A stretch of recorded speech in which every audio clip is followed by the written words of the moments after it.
have to beg your indulgence today.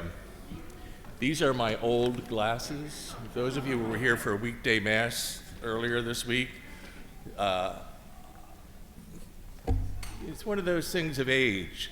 I got up to go to the bathroom in the middle of the night, as people of my age tend to do, and I had these new pair of, lounging pants on, because it was nice and cool, and I was going to, cuddle up and be nice and warm in bed, and I walked about 4 paces, and then proceeded to trip over those same pants. And I went down, hit the wall, let out a little blood. My dog came and kissed me and sat down beside me and went right back to sleep. But in the process, I broke my glasses. So these are old, and they're a little crooked. So if I mess up, please forgive me. It's one of those things that happens to you in life. And I'm dealing with the golden years. When do they start?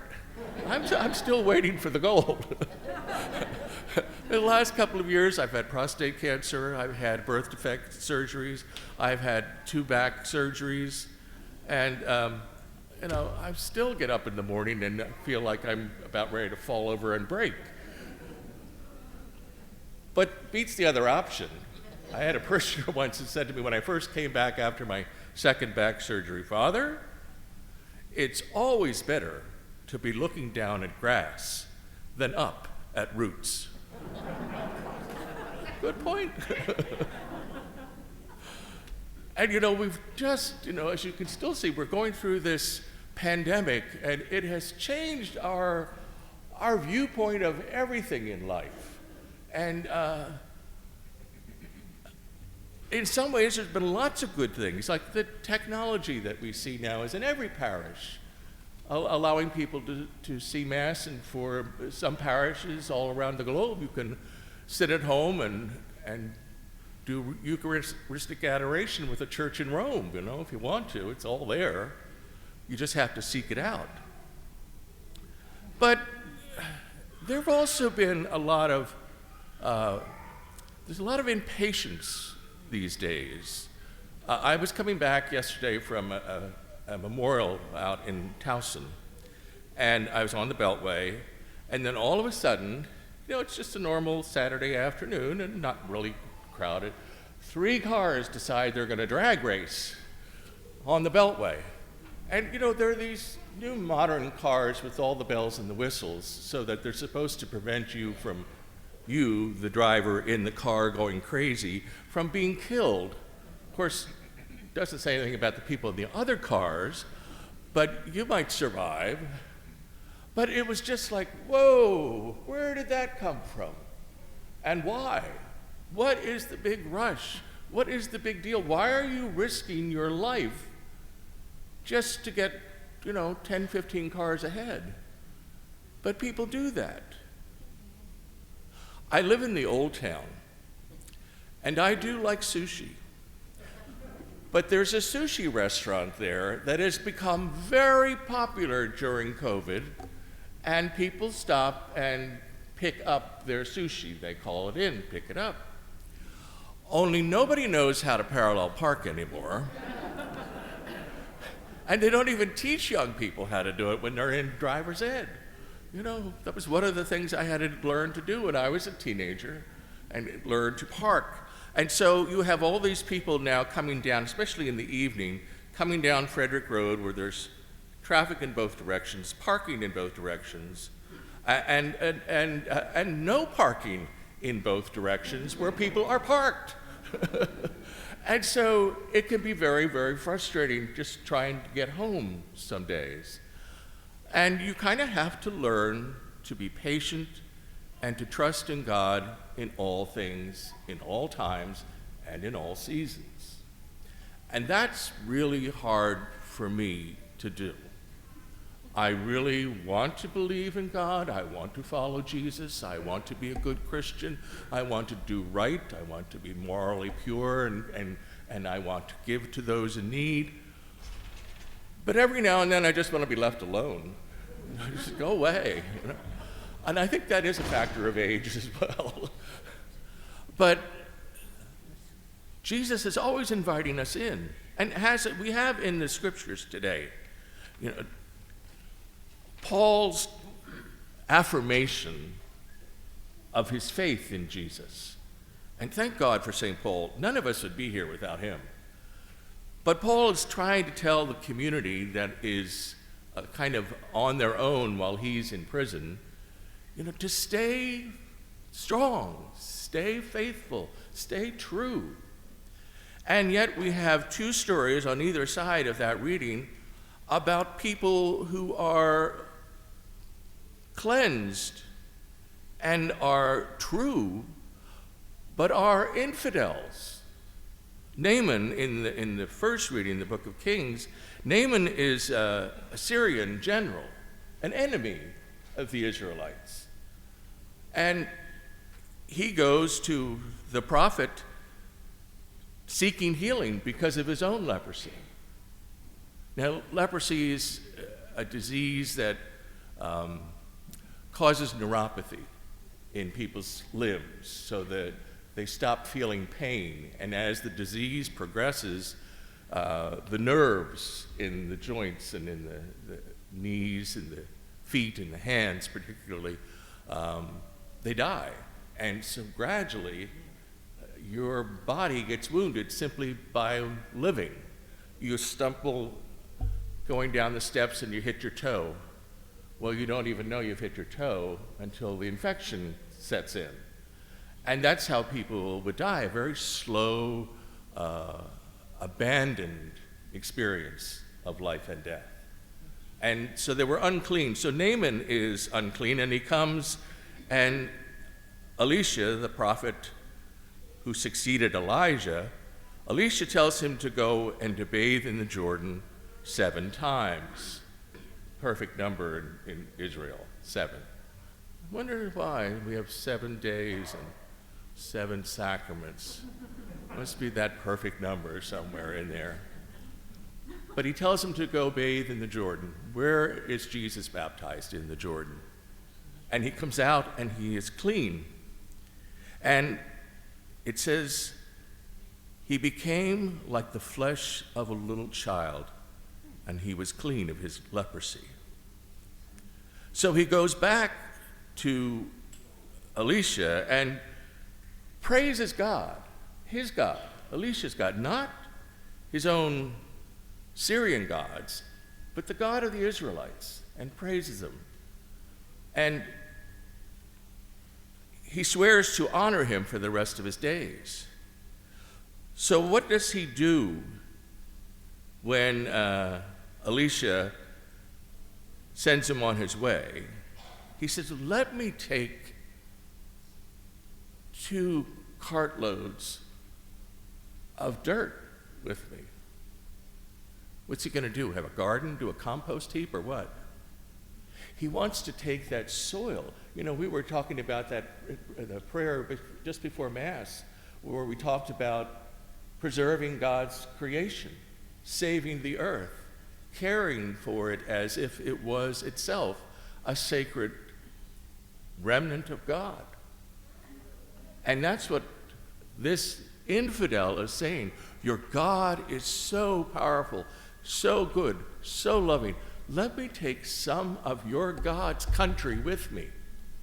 Let me take him home with me so that I will always, and there I will do my own offerings to the God of Israel. And then in Luke's gospel, we have the 10 lepers.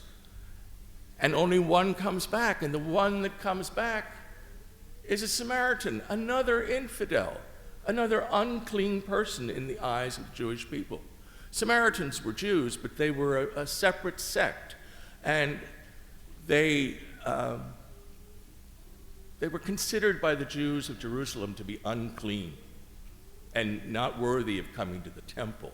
So they were banned, and they had their own worship in different places, but they always felt themselves to be part of God's people, but they were rejected by some of God's people. And yet this is the one that comes back. And the other 9, well, they're off getting sushi. They're healed. They've gotten their life back. They're going to enjoy it. They don't care whether that upsets people or not. They're going to go and have a good time. Now, when the town was flooded the second time, the Howard County Police Department kind of suspended all the parking. They took up the meters that they had just put down.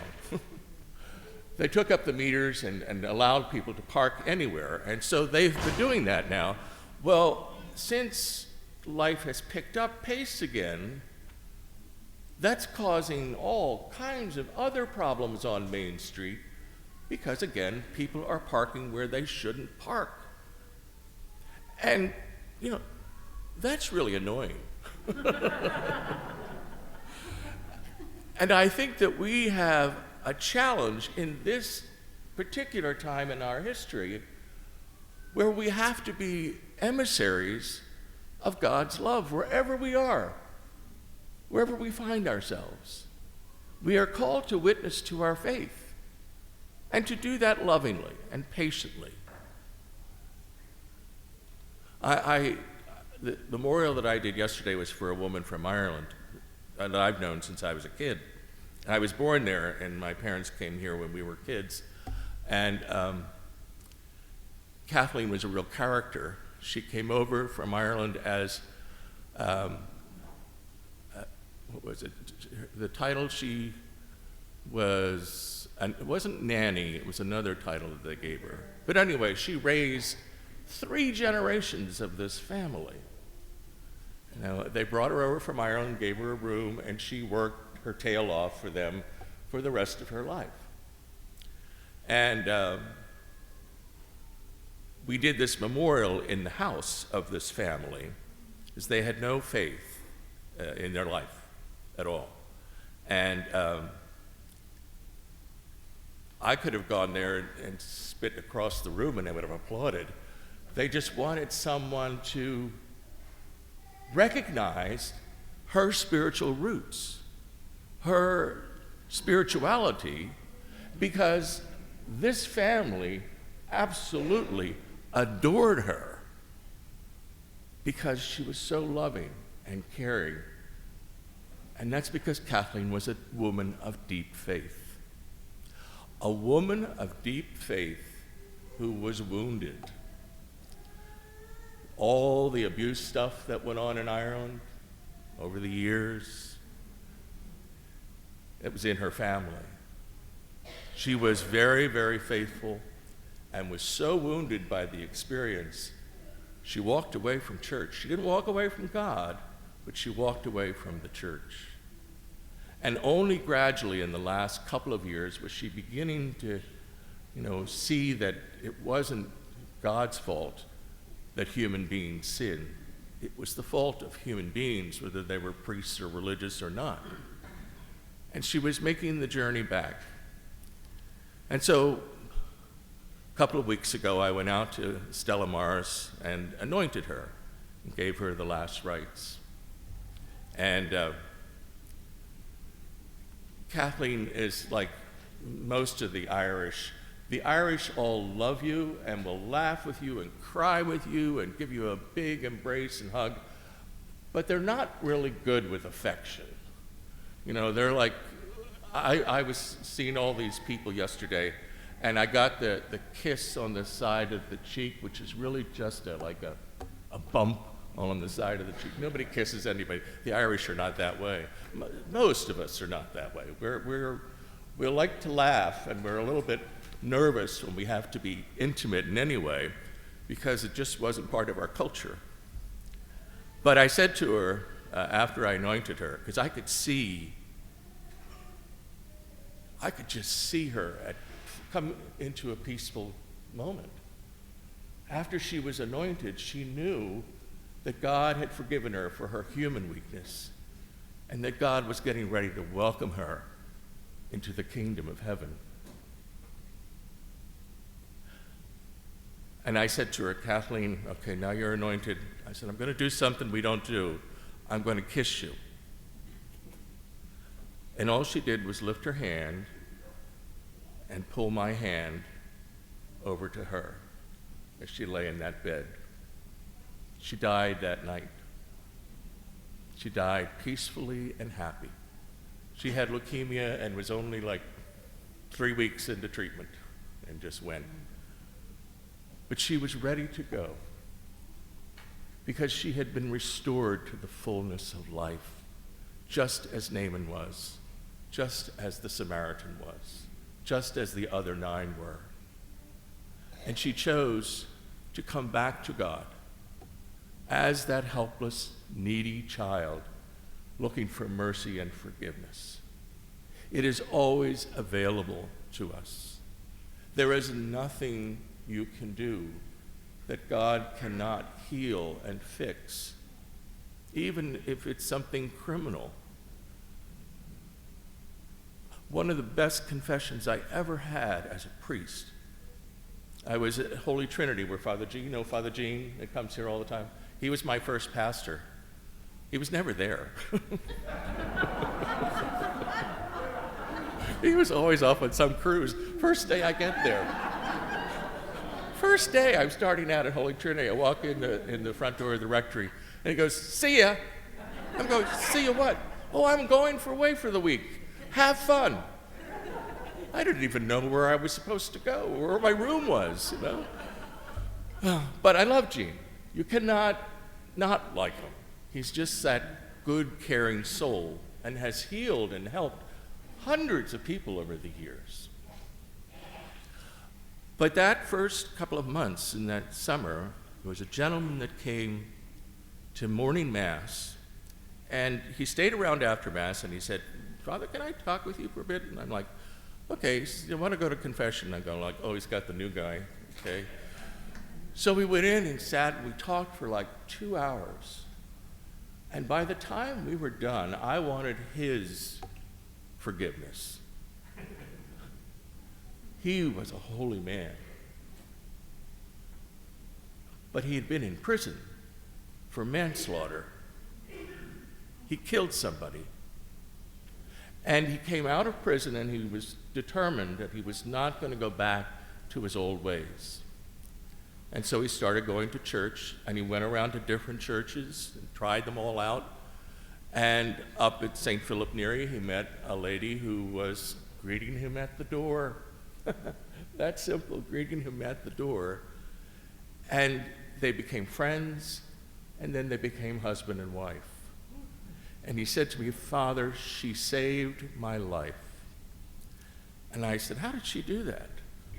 She saved my life because she introduced me to Jesus Christ, who forgave me and who loves me and who changed my life. That's what we have the capacity to do for one another, but also for the stranger, for the person who doesn't know how to parallel park, for the people that work in that sushi place, for the people that get on our nerves on a daily basis. God heals them, and God heals us. And it is good to go back every now and then, like Naaman, like the Samaritan, to go back and to thank God for our blessings, to thank God for our healings, to thank God for the love that is always there.